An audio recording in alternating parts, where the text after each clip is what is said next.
Plenitude. Livro da série psicológica de Joana de Ângeles. Psicografado por Divaldo Pereira Franco. Capítulo 6. Altruísmo. O altruísmo, que é a lição viva de caridade, expressão superior do sentimento de amor enobrecido, abre as portas à ação, sem a qual não teria sentido a sua existência. Dilatação da solidariedade, alcança o seu mais significativo mister quando reparte bênçãos e comparte aflições, trabalhando por minimizar-lhes os feitos, erradicando-lhes as causas. É o próprio amor ensinado por Jesus, que esquece de si mesmo para concentrar-se no bem do seu próximo, olvidando todo o mal para agigantar-se nas aspirações do progresso, da ordem e da felicidade. Antítese do egoísmo, cicatriza as lesões da alma, que este produz, fomentando a vigência da saúde integral. Estrela luminar, irradia a paz envolvente, que alcança e vence as grandes distâncias emocionais e preconceituosas que separam os homens. Arrasta os corações que se deixam impregnar pela sua irradiação, assinalando, indelevelmente, os períodos das vidas com a sua presença. O desejo de posse, de gozo, de superioridade, que tipifica o egoísmo, na área libertadora do altruísmo, se converte em anelo de doação, de felicidade, de fraternidade. O próprio desejo muda de conteúdo, perdendo a face tormentosa de jogo de prazeres, para constituir-se numa aspiração ao serviço. Os impulsos da carne, que buscam satisfazer os instintos e as paixões mais fortes, mais primárias, transformam-se em arrebatamentos de bondade e compreensão humana. O próximo deixa de ser usado para ser dignificado.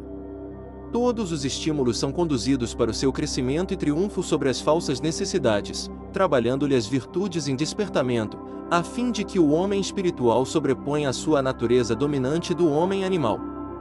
A existência do altruísmo revela-se por diversos sentimentos de grandeza moral, que dão dignidade à vida.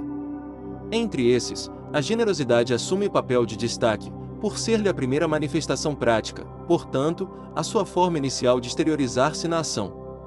Costuma-se afirmar que, aquele que não abre a mão, mantém fechado o coração.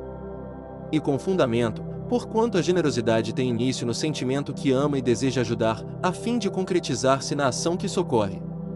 Abrir a mão é o gesto de deixar verter do coração ao mundo exterior o fluxo generoso em forma de doação, a fim de alcançar, no futuro, as grandiosas formas de abnegação. A generosidade, portanto, doa, de início, coisas, objetos e utensílios, roupas e alimentos, agasalhos e teto, para depois brindar sentimentos, aprimorando a arte de servir até poder doar-se. Somente quem se exercita na oferta material, predispõe-se às dádivas transcendentes, aquelas que não têm preço, não enferrujam nem os ladrões roubam. A generosidade mais se enriquece quanto mais distribui, mais se multiplica quanto mais divide, pois que tudo aquilo que se oferece possui-se, não obstante, qualquer valor que se retenha passa-se a dever. A felicidade, desse modo, resulta da ação de doar, dos benefícios dela decorrentes. O homem generoso irradia simpatia e gera bem-estar onde se encontra. Visceral adversária do egoísmo, a generosidade arranca, pela raiz, as tenazes desse responsável pela causalidade dos sofrimentos. Jesus, na cruz, padecendo a ingratidão dos homens, ainda atendeu o ladrão que lhe rogou socorro, generosamente prometendo-lhe o reino dos céus, que já se lhe instalava na mente e no coração, a partir daquele momento.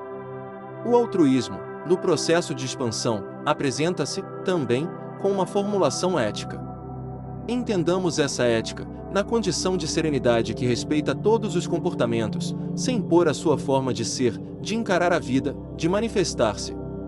Além de uma ética moral, tem um caráter universal, superando os interesses e convenções geográficas, que estabelecem conceitos de conveniência, estribados em preconceitos e limites, estatuídos em leis transitórias, às vezes, necessárias, mas que não objetivam o bem comum.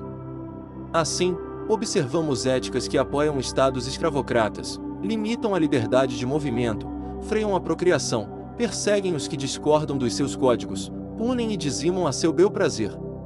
A ética da generosidade centraliza suas atenções na lei natural ou de amor, que respeita a vida em todos os seus estágios e ampara todos os seres sencientes, facultando-lhes a expansão. Allan Kardec recebeu dos benfeitores da humanidade as diretrizes éticas perfeitas, oriundas da lei natural, porque procedente de Deus, a irradiar-se em várias outras, que fomentam o progresso, preservam a vida e dignificam a todos, promovendo o homem por meio do trabalho, igual ao seu irmão na origem e diferente nas conquistas intelecto-morais, sem privilégios, porém, ao alcance de todos. Essa ética faculta discernir o correto do equivocado, impulsionando a criatura à aquisição de uma consciência elevada, resultado da eleição dos valores positivos, que tornam a vida digna de ser fruída. A sua moral é centrada na generosidade, sem a falácia da anuência ao erro ou qualquer atentado aos códigos da ordem, do dever, da justiça. Toda a sua estrutura de responsabilidade visa a promoção dos seres e do seu habitat, ao considerar a interdependência que existe entre eles. Não elege uns seres em detrimento de outros, embora sua expressão de amor varie de acordo com as respostas afetivas, o que não invalida a necessidade de superar a pertinácia dos maus e tê-los em conta como necessitados também da generosidade, que pode e lhes deve ser dispensada. Normalmente, sob a ação do desejo, as demais pessoas são classificadas de acordo com o interesse que fomentam, com o lucro que proporcionam, tornando-as afáveis e amigas, antipáticas ou inimigas, insignificantes ou indiferentes.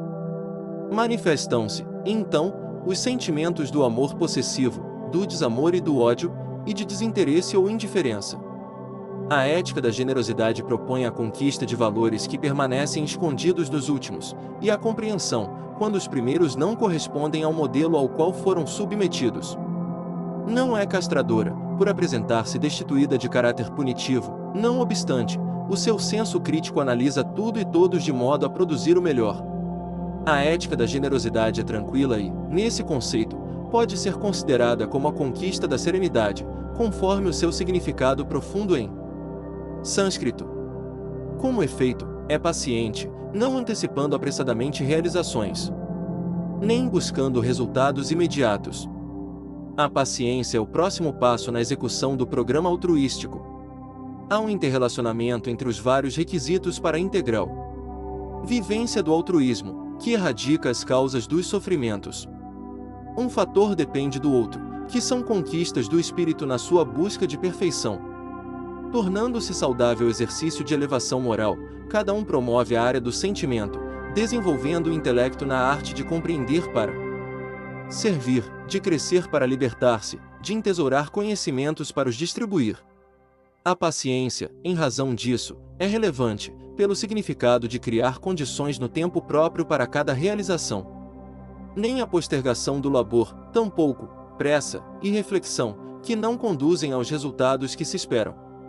Ela harmoniza as aspirações humanas, elucidando sobre o valor da ação contínua, bem elaborada, que atende a cada tarefa no momento oportuno. Faculta repetir qualquer labor malogrado com o mesmo entusiasmo, ensinando como realizá-lo da maneira mais eficiente, sem o cansaço que induz ao pessimismo, ao abandono da realização. Sabe que tudo quanto hoje não pode ser feito se-lo-á depois, desde que se persevere no tentame. A vida se agiganta, molécula a molécula, em clima de harmonia, em paciente e incessante movimentação. A paciência estimula a coragem, que se esforça para colimar os resultados.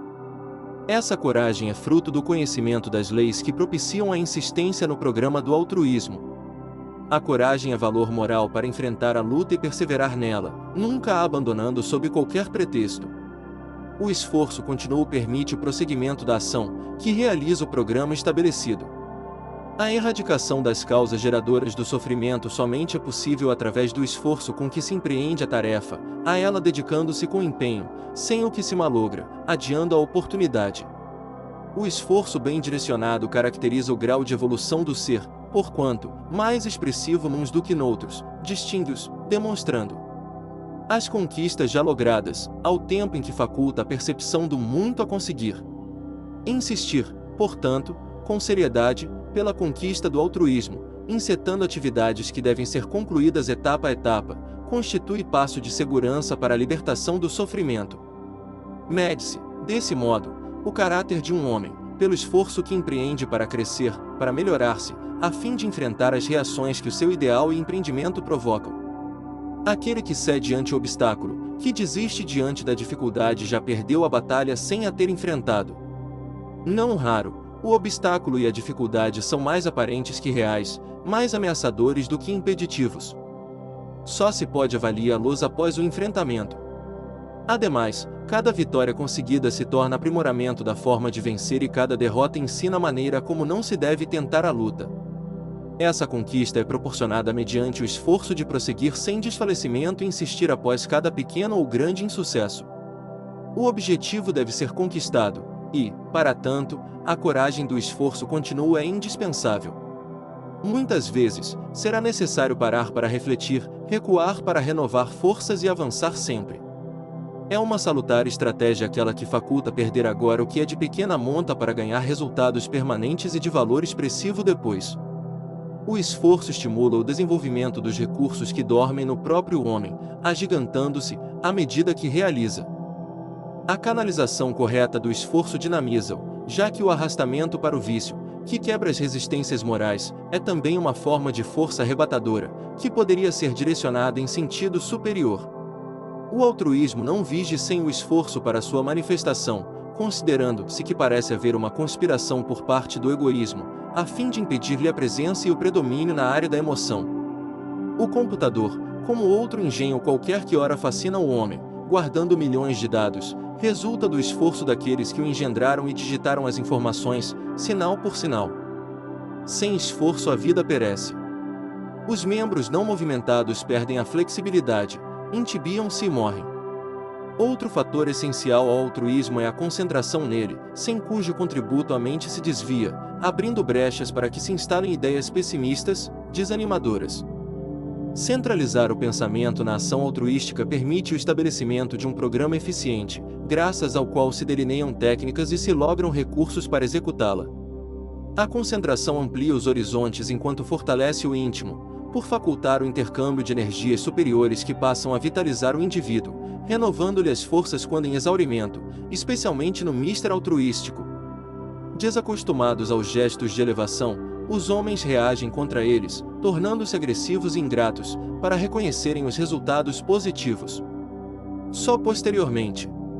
Essa atitude não poucas vezes desanima as pessoas abnegadas e menos preparadas, que recuam ou desistem, porque não buscaram o apoio da meditação e deixaram-se intoxicar pelo bafio pestilento em expansão. Meditando-se, percebe-se a necessidade de maior contribuição altruística sacrificial, compreendendo-se que a imensa carência de amor responde pela dureza dos sentimentos, e a agressividade predominante atesta a gravidade das doenças morais em desenvolvimento nas criaturas. A meditação amplia a visão a respeito do mal, ao tempo em que equipa o homem de lucidez, fornecendo-lhe os instrumentos próprios para cuidar desse adversário cruel. A arte da concentração é uma conquista valiosa e demorada, que exige cultivo e exercício, a fim de responder de maneira eficiente às necessidades emocionais do homem. Habituado a concentrar-se nos fenômenos que decorrem das paixões ou sensações mais fortes, tais como o desejo, o ciúme, o ódio, o ressentimento, a sensualidade, a gula, os vícios em geral, quando se trata das aspirações mais elevadas e sutis, o indivíduo justificar-se com escusas de que não consegue concentrar-se, que lhe falta capacidade para deter-se no assunto, exclusivamente por comodidade mental ou porque prefere fugir às responsabilidades que advêm da mudança de programa. Sem o contributo da concentração, quaisquer atividades perdem o brilho e são mal executadas. É ela que propicia o enriquecimento dos detalhes, a visão particular e geral do empreendimento, revigorando o indivíduo, concedendo-lhe lucidez e inspiração. Todos os grandes realizadores devem à concentração, ao esforço e à paciência o êxito que alcançaram. Esqueciam-se de tudo, quando fixados no propósito de algo realizar. Certamente, a tenacidade com que se mantinham era resultado da experiência que se alongava no tempo, propiciando-lhes a capacidade crescente de se afastarem mentalmente de quaisquer outros objetivos, fixando-se na ação a que se entregavam. A concentração ilumina o altruísmo e revigora-o nos momentos difíceis, por facultar compreender as circunstâncias dos acontecimentos e os problemas nos quais as pessoas se emaranham. Capacita-o com energia especial e irradia-se em ondas de bem-estar, que impregnam todos quantos se aproximam da pessoa que a exercita. E quanto mais o faz, tanto maior se lhe torna a capacidade de exteriorização. É, portanto, essencial ao altruísmo, propiciando a anulação das causas do sofrimento, por facultar a vigência dos sentimentos elevados da vida em plena realização do bem. Por fim, Após a vivência desses variados itens, a sabedoria se instala na mente e no coração do homem, libertando da ignorância, apontando-lhe o objetivo real da existência corporal, impulsionando-o para novos tentames, cada vez mais sedutores e agradáveis, brilhando à frente. Confunde-se a sabedoria com o conhecimento intelectual, o burilamento da mente, a fixação da cultura que, apesar de valiosos, são uma conquista horizontal. Torna-se indispensável que, ao lado dessa importante aquisição, o sentimento lúcido e profundo do amor se torne a grande vertical do processo evolutivo. Essa conquista vertical é a responsável pelo discernimento de como agir, facultando os recursos lógicos para tal, ao mesmo tempo suavizando pelo afeto a aspereza ocasional do processo de execução. A sabedoria faz que o amor seja prudente e um sentimento generoso, doador, altruístico, evitando que se entorpeça com as manifestações do pieguismo, que disfarça os esquemas do ego enfermo. Simultaneamente, proporciona ao intelecto a serena percepção de que à razão se deve unir o sentimento humano, sereno e afável, responsável pelo arrastamento das pessoas. O sábio reconhece a área extensa que tem diante dele para ser conquistada, e vive mais do que fala, ensina mais pelo exemplo do que pelas palavras. Quando são desenvolvidos os passos que contribuem para o altruísmo e se adquire sabedoria, ilumina-se o espírito, e a vida ganha sentido, superando-se os limites do tempo e espaço, em face da grande meta que se deve conquistar. Os sofrimentos cedem, então, lugar à paz, porque desaparecem os fatores kármicos, vencidos pelas novas ações libertadoras, e, porque não sejam geradas causas atuais negativas, o futuro não se desenha sombrio nem ameaçador. Assim, o altruísmo viceja na mente e no coração, já não sendo mais o homem quem vive sim o Cristo que nele passa a viver, conforme acentuou Paulo e o sentiram outros mártires, heróis e sábios de todos os tempos, que se entregaram ao altruísmo em favor da humanidade.